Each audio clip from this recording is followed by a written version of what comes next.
A veces la gente viene y me dice, oye, el 1% de la población es psicópata. No es una cifra tan enorme como para que debiera preocuparnos como tú sugieres. Y sin embargo, yo les tengo que responder enseguida que este 1% en realidad se transforma en el 15% de la población reclusa simplemente porque los psicópatas cometen más delitos y más variados que el resto de los reclusos. Pero además, los psicópatas, como no llevan un letrero que diga «soy psicópata», infligen una cantidad de sufrimiento indecible en la gente inocente. Afortunadamente, estamos descubriendo, mediante evaluaciones muy precisas, quién tiene más posibilidades de ser psicópata. Y tal vez con ello consigamos reducir una parte de este sufrimiento indecible. La psicopatía se presenta bajo más caras que la del asesino despiadado. Los psicópatas tienen formas más sutiles de hacer daño que la agresión física. Muchos de ellos llevan trajes impecables, conducen coches de lujo y ocupan puestos de responsabilidad. Tu jefe podría ser uno de ellos. Robert Hart vuelve a redes para hablarnos de peligros que muchas veces preferimos no ver. Bueno, la gente dice que un 1% no es demasiado. Y un 1% de la población, sin embargo, es psicópata. Lo importante es que más del 15% de los reclusos son psicópatas. Lo que significa, obviamente, que cometen más delitos y crímenes que la gente en general. Tú también has sugerido que cometen una mayor variedad de delitos y de crímenes. ¿Es así, no? Sí, yo he sugerido que quizá el 1% de la población general es psicópata y el 15% de los reclusos. El problema es definir lo que significa psicópata. Es como preguntar cuánta gente padece hipertensión arterial. Claro, pues depende de dónde sitúes el umbral. Y tradicionalmente, en la investigación y la práctica de Norteamérica, se define al psicópata como alguien que puntúa 30 de 40 en esta escala de 40 puntos que he creado, el test revisado de evaluación de psicópatas. Y si partimos de esto para definir la psicopatía, y no es una definición mágica en absoluto, sino un instrumento de trabajo práctico, entonces alrededor del 1% de la población general... Resulta que lo es. En cierto modo, entonces, todos tenemos algún elemento de psicopatía, ¿no? Vaya, suena interesante, pero lo más probable es que no sea así. La psicopatía es una dimensión, así que es cierto que hay grados de psicopatía, pero la inmensa mayoría de la gente puntuaría alrededor de 0 a 1 en esta escala concreta. Ahora bien, una cosa está clarísima. Los psicópatas son incapaces de sentir empatía, de ponerse en el lugar de otra persona. Aunque saben lo que hacen, no sienten ningún tipo de remordimiento. Su conciencia no les dice que han actuado mal. Saben que obran de un modo que la sociedad considera erróneo. Entienden las reglas del juego. Las conocen perfectamente. La conciencia implica conocer las reglas, pero también sentir que uno debe cumplirlas, y en su caso no es así. Un psicópata entiende las normas y puede ponerse en la piel de alguien intelectualmente o cognitivamente, pero no emocionalmente. En su conducta falta uno de los elementos más importantes de la humanidad, es decir, cómo se pueden sentir los demás. Y esto significa, por supuesto, que pueden actuar sin tener que preocuparse en absoluto de cómo repercuten emocionalmente sus acciones en nosotros. Los psicópatas son personajes habituales tanto en el cine como en las novelas. Y es que hay algo en su personalidad que los hace especialmente atractivos, casi morbosos. Normalmente se recurre a los ejemplos más extremos, asesinos en serie y criminales sangrientos que aterrorizan a todo el mundo. Pero no todos los psicópatas matan. Algunos pasan totalmente inadvertidos, al menos para los que no sufren su personalidad maligna. Podemos encontrar psicópatas en cualquier sitio. Tu hermano, tu jefe o la cajera del supermercado podrían ser algunos de ellos. Se calcula que los psicópatas son el 1% de la población. Eso quiere decir que en España hay más o menos 447.000 psicópatas.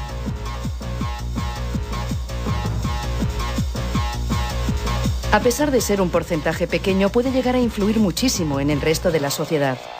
Solo hay que fijarse en los grandes fraudes financieros que han arruinado a miles de personas. Detrás hay una mente psicópata. Alguien a quien no le importa dejar a familias enteras en la bancarrota.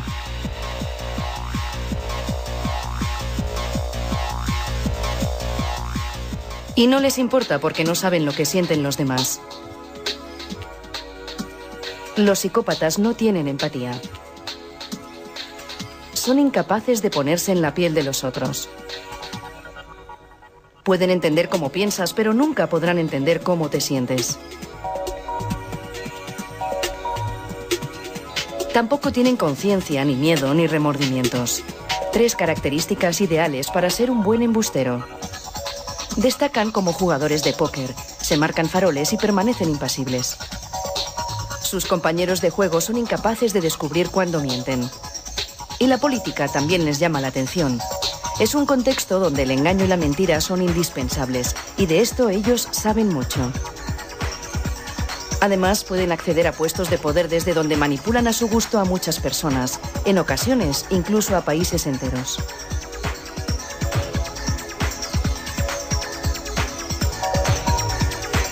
Y a pesar de conseguir sus objetivos, los psicópatas no se dan por satisfechos. La alegría y la felicidad son 2 sentimientos que nunca van a experimentar. De hecho, nunca van a sentir nada más que frustración, rabia y deseo sexual. Pero esta limitación emocional, en vez de hacerles sentir desgraciados, tiene el efecto contrario.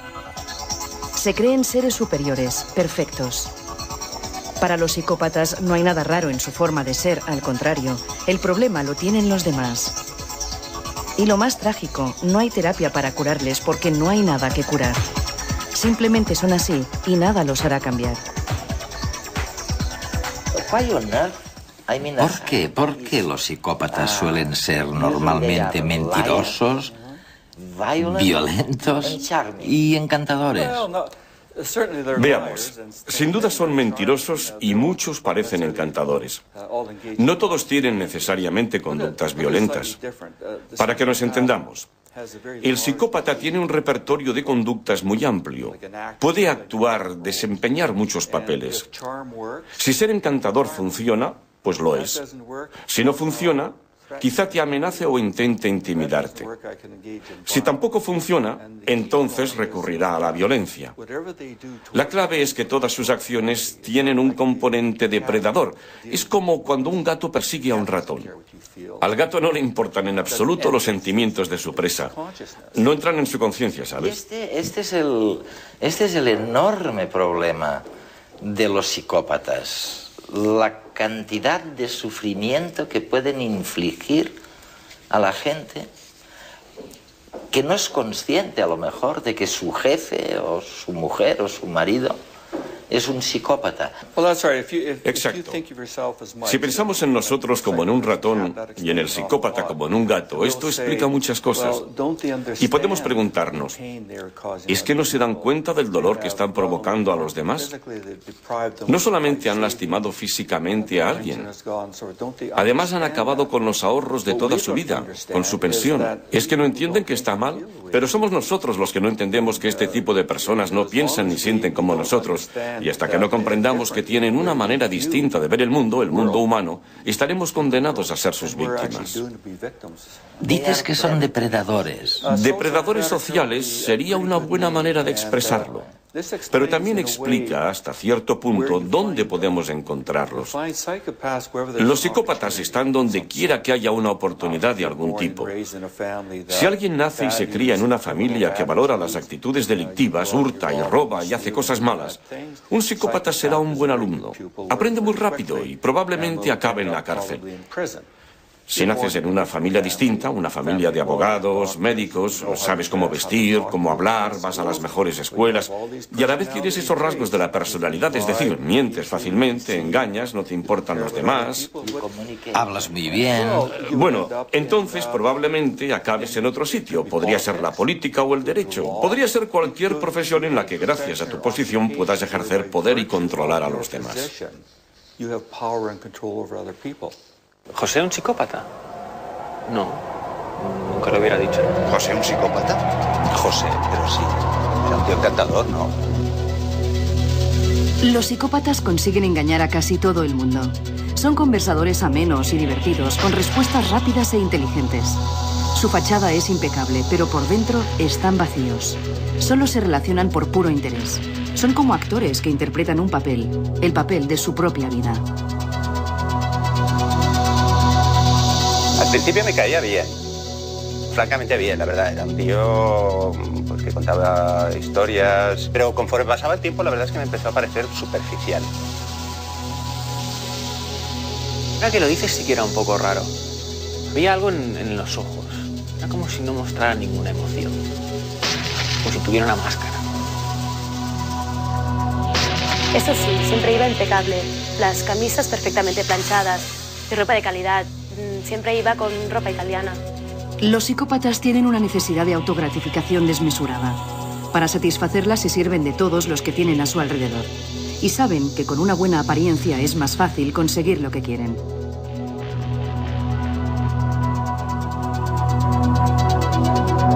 Lo que sí que te diré es que era un tío que tenía bastante cara, muy poco cumplidor.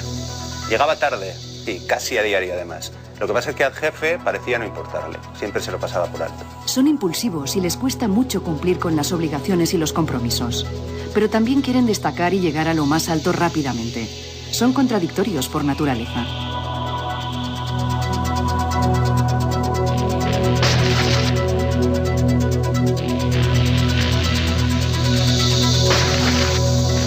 Siempre intentaba destacar, siempre intentaba tirar para arriba, ¿no? Y no le importaba cómo. A mí me tenía amargada. Siempre pedía los informes a última hora y larguísimos. Y luego se colgaba en las medallas. Los psicópatas identifican a los más vulnerables y se aprovechan de ellos. Ven a las personas como simples objetos que les pueden beneficiar y no sienten ningún remordimiento. Es más, para ellos, el débil también es un imbécil, alguien que está pidiendo a gritos que le exploten.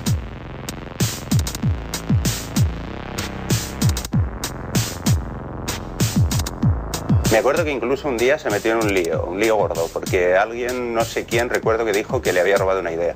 No sé muy bien qué pasó, no me acuerdo muy bien, pero al chico lo echaron y José se quedó. Mienten y manipulan de manera natural.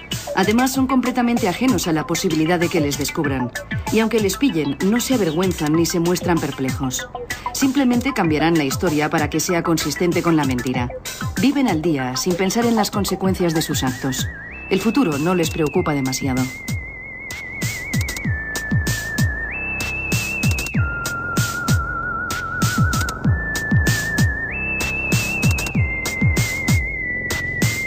A mí me engañó totalmente, pero me entendía y me comprendía tan bien.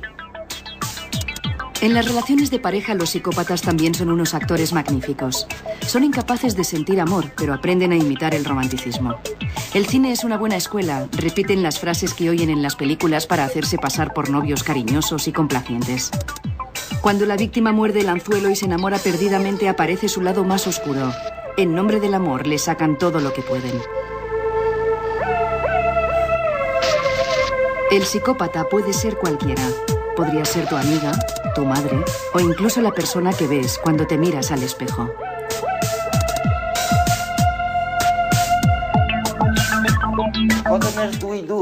Oye, entonces, ¿qué caray podemos hacer?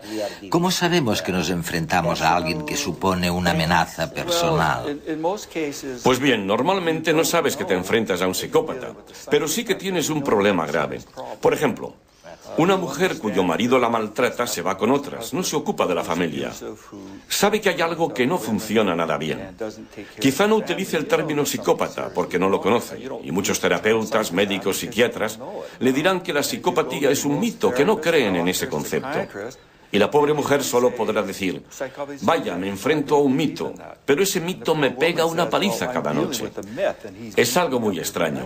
Lo único que podemos hacer, me parece, es informar al público de que hay individuos así y que funcionan de esta manera, y tal vez podamos hacer algo para evitar que hagan daño. Está claro, está claro. Pero el problema es grave, porque por lo general la víctima no tiene manera de resolverlo. La policía muchas veces no ayuda, los terapeutas tampoco. A veces los amigos creen que es la mujer la que tiene el problema. O si la psicópata es la mujer, creen que el problema es el hombre.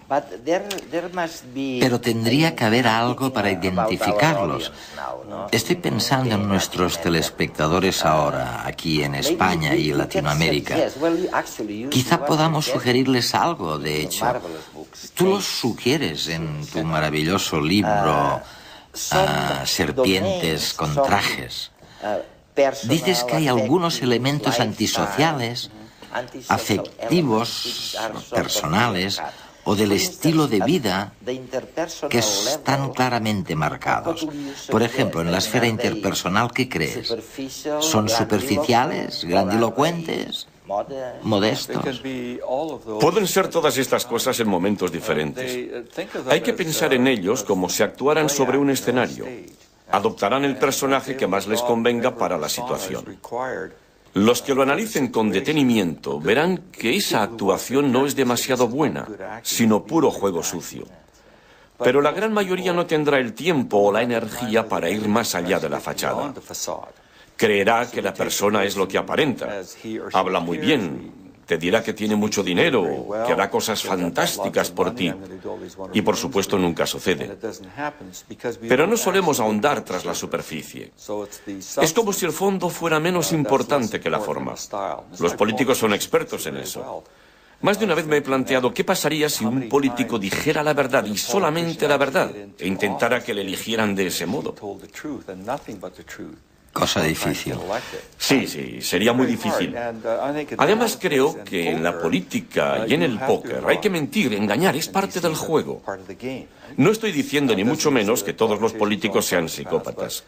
Pero si yo fuera un psicópata, si tuviera todas las habilidades sociales necesarias, supiera qué hay que hacer, quizá lo intentaría con la política, porque las oportunidades están ahí. Sería genial. Y de paso, con el estilo de vida, ¿qué pasa? ¿Resulta también muy variable? ¿Tienen los psicópatas un estilo de vida especial? El estilo de vida de la mayoría de los psicópatas consiste en buscar nuevas oportunidades, nuevas sensaciones. Buscan estímulos, se aburren con mucha facilidad. Por eso, normalmente no trabajan en el mismo sitio durante demasiado tiempo. No se pasan muchos años en una pequeña empresa con el objetivo de llegar a dirigirla.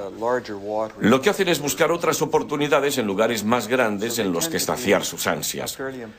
Tienden a ser bastante impulsivos, pero de una manera controlada. Cambian de trabajo rápidamente. No necesariamente se lían a puñetazos, aunque podrían hacerlo, pero normalmente no lo hacen. Buscan nuevas cosas por hacer. Y no es lo mismo que con los paracaidistas o los escaladores, que asumen muchos riesgos. Exacto. Esta gente lo ha planeado todo.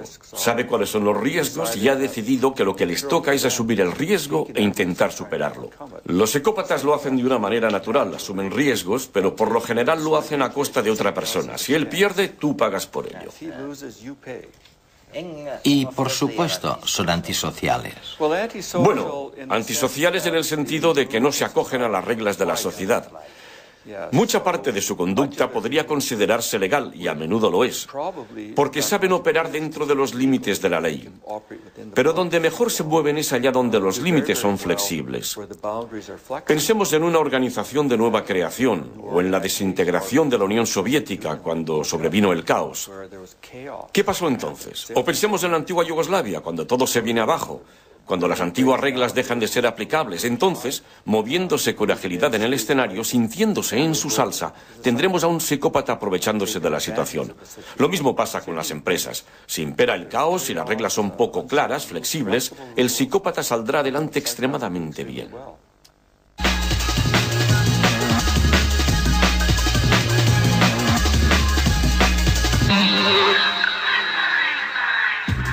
Un estudio del Consejo Superior de Investigaciones Científicas ha reconstruido tratamientos curativos que se realizaban mediante conjuros y masajes hace 4000 años. Los textos se han recuperado a partir de tablillas de arcilla de la antigua Mesopotamia. Según la investigación, los exorcistas de la época recitaban sus conjuros mientras practicaban los masajes vestidos con un disfraz de pez, símbolo del dios de la magia. Algunos de estos relatos proporcionaban al paciente una explicación de su enfermedad para que comprendieran el porqué de su sufrimiento. En otros, el exorcista amenazaba con hechizos a los demonios causantes de la enfermedad para expulsarlos del cuerpo del paciente. Los textos médicos se han encontrado en bibliotecas y archivos de ciudades de la antigua Mesopotamia. En ellos se explicaba que el masaje se realizaba con aceite de plantas aromáticas y medicinales. Servía, entre otros, para facilitar el parto sin dolor, combatir el agotamiento o remediar la parálisis en algún miembro. Científicos de Estados Unidos y Canadá han descrito los efectos de la pesca de grandes tiburones en la costa este del país. Esperan que los resultados sirvan para gestionar de modo más sostenible los recursos que ofrecen los ecosistemas. La desaparición de grandes tiburones en el noroeste del Océano Atlántico ha aumentado en las últimas décadas. El incremento de su consumo alimentario y la pesca accidental son las principales causas de este aumento. Esta sobreexplotación de los ecosistemas marinos ha provocado un desequilibrio en la cadena trófica. Al descender las poblaciones de grandes tiburones que son depredadores naturales, han aumentado las de rayas y pequeños tiburones. En consecuencia, las ostras, almejas y otros moluscos, la principal fuente de alimento de las rayas, han disminuido en gran cantidad. Los científicos advierten que estos cambios degradan aún más los ecosistemas costeros ya muy afectados por la actividad humana. Tratar eficazmente los periodos de depresión en personas con trastorno bipolar no es tarea fácil. Los resultados de un ensayo clínico realizado con cerca de 400 pacientes podrían ayudar a mejorar el tratamiento en el futuro. Tomar antidepresivos cuando ya se están empleando estabilizadores del ánimo no mejora el tratamiento del trastorno bipolar. Esta es la conclusión a la que ha llegado el Instituto Nacional de Salud Mental de Estados Unidos en el estudio STED-BD. En el ensayo han participado 366 pacientes de 22 localidades del país. A todos ellos se les administró un estabilizador del ánimo. Además, a la mitad de los participantes se les suministró un antidepresivo, mientras que el resto tomó un placebo. Después, se comparó la evolución del trastorno bipolar entre los distintos grupos. Según los resultados, todos presentan el mismo porcentaje de recuperación. El estudio promete más resultados que ayudarán a diseñar nuevas opciones para el tratamiento del trastorno bipolar. La falta de donantes de sangre constituye un serio problema. Por otra parte, las transfusiones entre grupos incompatibles pueden desencadenar graves enfermedades e incluso la muerte. Estas limitaciones podrían solventarse gracias al hallazgo de un equipo danés. Los grupos sanguíneos A, B, AB y 0 se deben a la presencia de proteínas concretas en la membrana de los glóbulos rojos. Los individuos con grupo A tienen en sus células la proteína A, mientras que las personas tipo 0 no tienen ninguna proteína en la superficie de sus glóbulos rojos. Científicos de la Universidad de Copenhague han desarrollado una técnica que permite convertir sangre de los grupos A, B y AB en grupo 0. El sistema utiliza unas enzimas que eliminan de los glóbulos rojos las proteínas específicas de los distintos tipos de sangre. El avance es de gran importancia porque el grupo 0 se considera universal y puede emplearse en cualquier tipo de transfusión. Ahora están estudiando si la sangre que se obtiene con este sistema es segura y efectiva.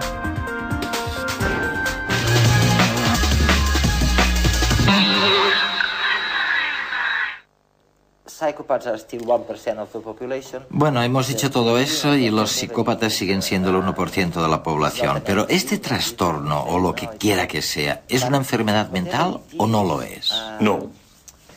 En cualquier caso, sea lo que sea, no ha cambiado demasiado. Lo que ha cambiado es el panorama desde los 90, con todas las empresas organizando o instaurando nuevas maneras de organizarse para buscar la máxima eficacia, reducir los costes de personal, ser más competitivos y avanzar a toda costa. Aparentemente muchas empresas han sido engañadas, increíblemente, y han incorporado a muchos psicópatas en su plantilla. Sí, de hecho, en muchos casos es el psicópata el que ha decidido quién debe marcharse. Increíble. Especialmente si una empresa absorbe a otra y el psicópata está allí y acaba en una posición de poder para decidir que hay que despedir a su antiguo jefe. ¿Y cómo sucumbieron a este engaño tantas empresas? Pues igual que todos nosotros. En realidad, un buen psicópata podría convencerme de que no le pasa nada malo, por lo menos a corto plazo. Si tuviera suficiente tiempo y energía para averiguar más sobre esa persona, quizá podría encontrar dónde está el problema, pero en la mayoría de los casos las empresas no lo hacen. Los departamentos de recursos humanos no entrevistan adecuadamente a los trabajadores nuevos. Suelen confiar en la recomendación de otra empresa o... Van deprisa, siempre. Sí, van con prisas. Y esa persona suena bien, parece que puede aportar algo valioso a la empresa. Ni siquiera comprobamos los currículos. Por desgracia, tenemos psicólogos y jefes de personal que utilizan test psicológicos para estudiar a la gente. Pero un psicópata puntuará normal. Estos tests no significan nada. Los psicópatas saben torearlos. ¿Cuál es la receta, entonces? ¿Cómo pueden hacer una criba, las empresas, digo, para evitar la manipulación? Bueno, lo primero, y esto se aplica a todas las empresas, pero no solamente al mundo empresarial. Todos nos casamos, hacemos amigos nuevos, etcétera, etcétera. Lo primero es comprobar las cosas. Si te compras un coche de segunda mano, irás con mucho cuidado. Serás consciente de que es muy probable que el vendedor te mienta y engañe. Hay que ser un poco cínicos y entender que las cosas no son en absoluto lo que aparentan. Hay que investigar. Si lo hiciéramos con nuestras relaciones personales o en los negocios, nos iría mucho mejor.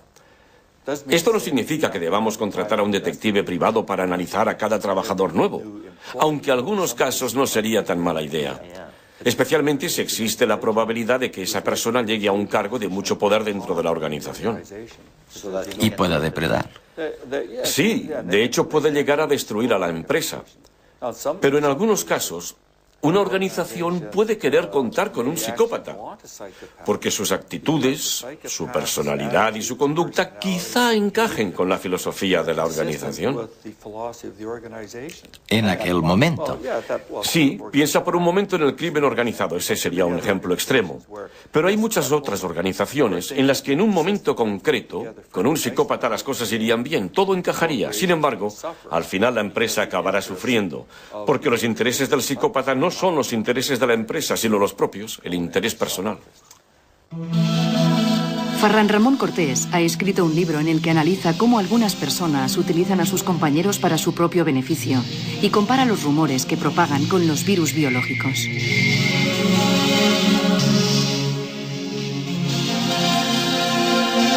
En todas las empresas, desde mi punto de vista, en todas sin excepción hay personas tóxicas. Lo que pasa es que infectan más o menos. El mecanismo que utilizan un virus muy particular que es el rumor. Y a través del rumor, la enfermedad que provocan es la rotura de la comunicación interna y la desestabilización, en muchos casos, de la propia organización.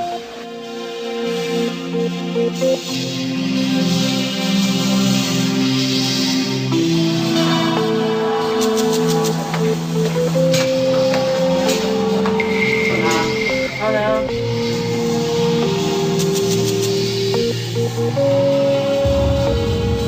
En las epidemias de rumores participan tres tipos de personas. En primer lugar, los reservorios, que son los que lanzan el rumor, llevan el virus dentro y lo lanzan. En segundo lugar, tenemos los huéspedes infectados, son las personas que van transmitiendo el rumor de persona a persona. Y luego nos encontramos también con los inmunes. Esta gente son gente a la que llega la infección, pero no la transmiten, no se la hacen suya y son esenciales en las organizaciones para parar precisamente las epidemias.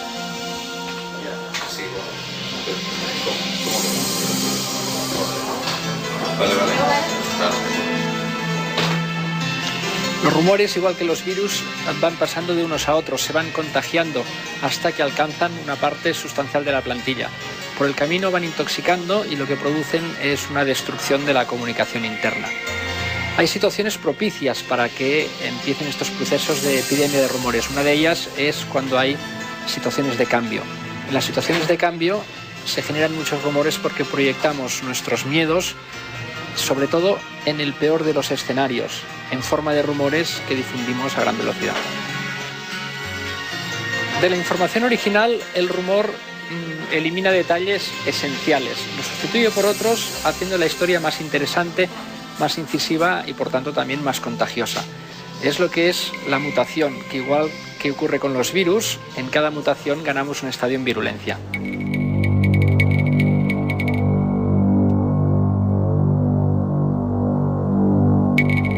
Las personas emocionalmente más expresivas son a la vez las personas que tienen mayor capacidad de contagio.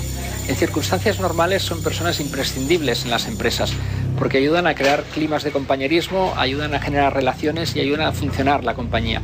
Pero al mismo tiempo, infectadas por una cadena de rumores son también las más peligrosas.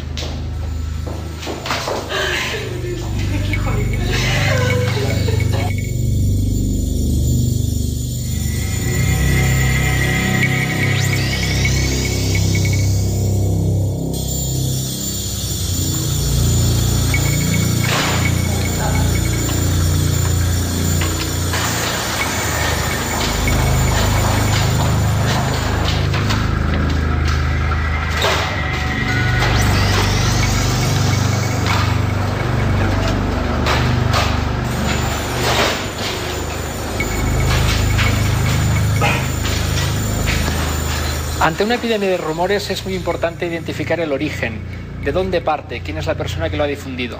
Habitualmente lo habrá hecho para manipular y reforzar su posición en la empresa. Y es muy importante saber que no siempre va a dar la cara. Igual que en las infecciones víricas puede ser un portador asintomático, alguien que no muestra la enfermedad y que es difícil por tanto de localizar y de cazar.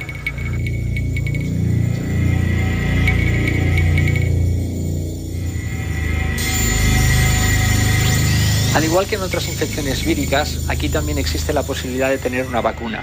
La vacuna que yo propongo son un conjunto de actuaciones que lo que quieren es reforzar la confianza entre la gente. Con confianza se produce inmunidad y los rumores llegan porque siempre están allí, pero no calan y no dañan a la organización. ¿La psicopatía tiene causas genéticas o depende del entorno? Pues de hecho ambas cosas, aunque probablemente los genes influyen más que el entorno. Este debate ha estado vigente durante mucho tiempo y seguirá estándolo, especialmente en este ámbito. Porque la pregunta que se hace la gente es, ¿el psicópata nació malvado o se volvió malvado? Sí. Y la respuesta es una combinación de ambas cosas. No existe un gen para la psicopatía. No. No lo hemos descubierto todavía. Con el tiempo quizá encontremos una combinación de genes que expliquen la conducta. Pero lo que sí tenemos son buenas pruebas científicas de que hay factores genéticos muy fuertes que entran en juego. ¿Y esto no plantea problemas jurídicos muy serios? Es decir, si es algo marcadamente genético, ¿cómo podemos culparlos por lo que han hecho? Si es tan claramente genético, ¿cómo les podemos culpar? Bueno, hay muchas otras cosas que se deben a componentes genéticos. Por ejemplo, la inteligencia. Hay personas que por naturaleza no son muy listas, pero seguimos responsabilizándolas de sus actos y entienden las reglas del juego. Lo mismo sucede con la psicopatía. Esto se ha debatido varias veces en Estados Unidos y el argumento que se esgrime es que los psicópatas no juegan con todas las cartas porque les falta algo. Les falta la capacidad de entender que lo que hacen tiene consecuencias emocionalmente devastadoras sobre los demás. Y hay quien dice, bueno, quizá no sean responsables porque carecen del componente emocional. Pero ese argumento no ha prosperado. Y la ley, en Estados Unidos por lo menos, dice que si conoces las reglas del juego y sabes distinguir el bien del mal, entonces puedes ser procesado.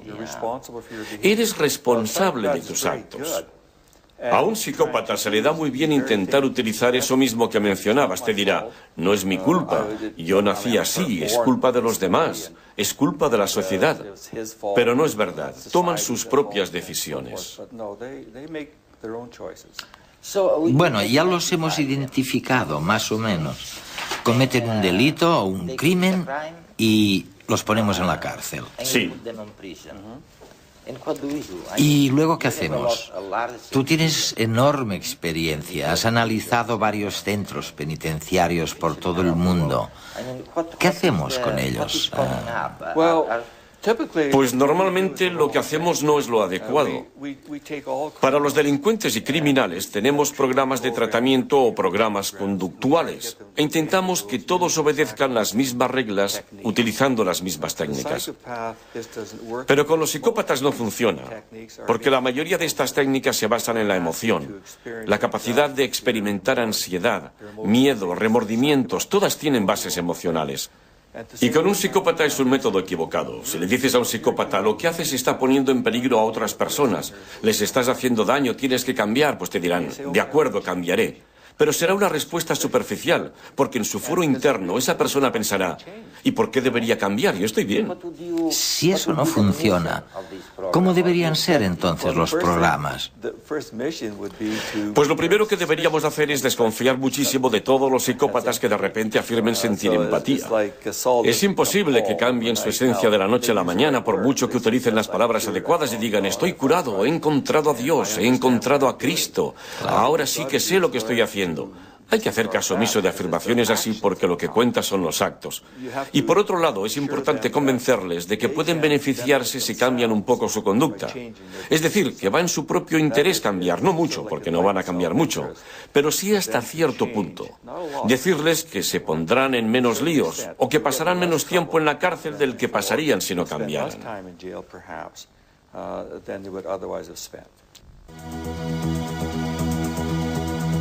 El psicólogo Robert Hare es el creador del examen psicológico más utilizado del momento para identificar a psicópatas, la escala Hare. En este método se evalúa si un individuo cumple algunos de los 20 criterios establecidos en la escala Hare. Estos criterios no son más que rasgos característicos de la personalidad psicopática.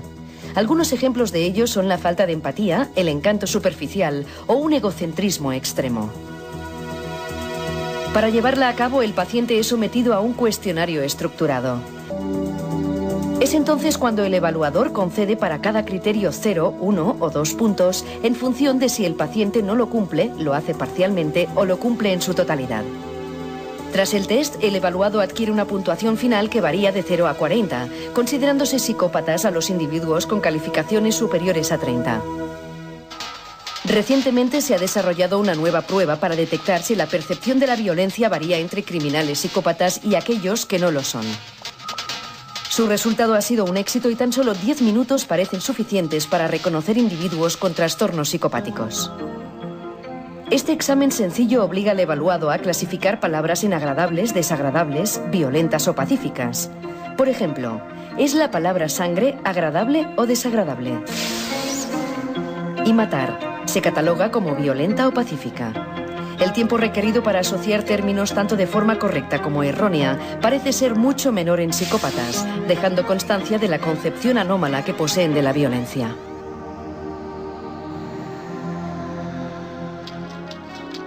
Nuevas técnicas en el campo de la visualización cerebral como la resonancia magnética han permitido relacionar la conducta psicopática con defectos biológicos.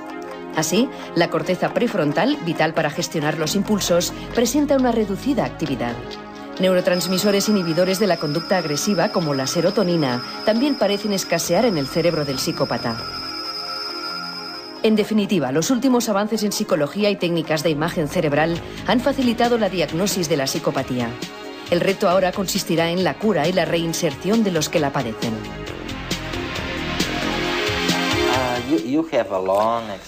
Cuentas con una larguísima experiencia, has trabajado muchísimos años en este campo.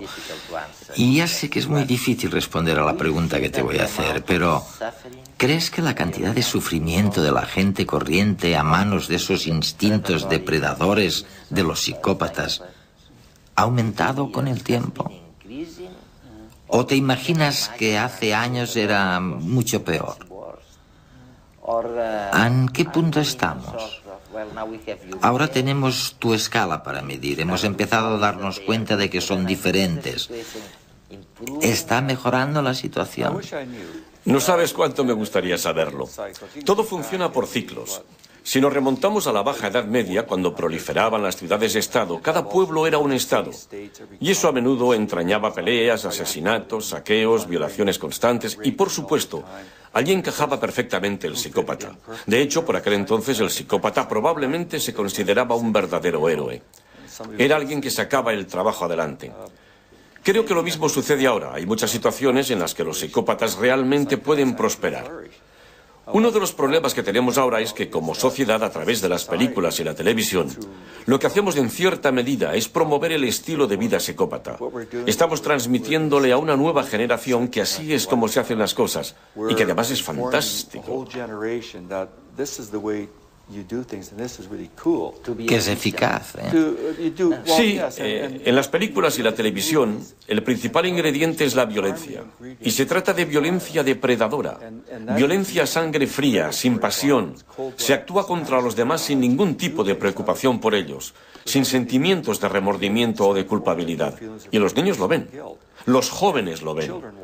Y gran parte de este material se convierte en un modelo a imitar, un guión sobre cómo actuar. Tal vez les cueste comportarse así, pero con el tiempo aprenden. Déjame darte un ejemplo.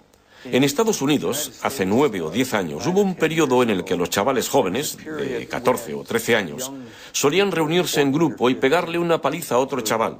Le pegaban patadas, le acosaban, le humillaban. En Canadá nunca había pasado nada similar, hasta que apareció en la televisión. Al cabo de 2 o 3 meses ya teníamos casos como ese. Casos de acoso escolar o bullying, ¿no? Acoso, palizas, humillaciones, se había convertido en un modelo para los niños. Por eso creo que lo que sucede ahora en nuestra sociedad es que el número de casos de la psicopatía tal vez no esté aumentando, aunque quizás sí, no estoy seguro.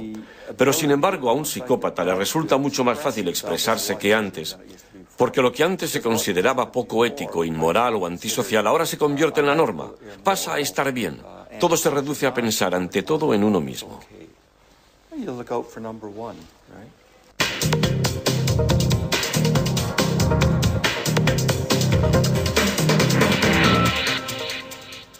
Probablemente la pregunta que más se relaciona con mi motivación en el campo de la criminología es ¿qué es lo que hace que las personas busquen en la violencia su modo de estar en el mundo? Vicente Garrido es uno de los mayores expertos en psicopatía de nuestro país.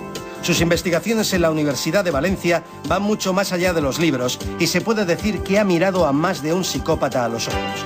Hoy nos habla de qué hay en esas mentes. La palabra que he traído es humillación.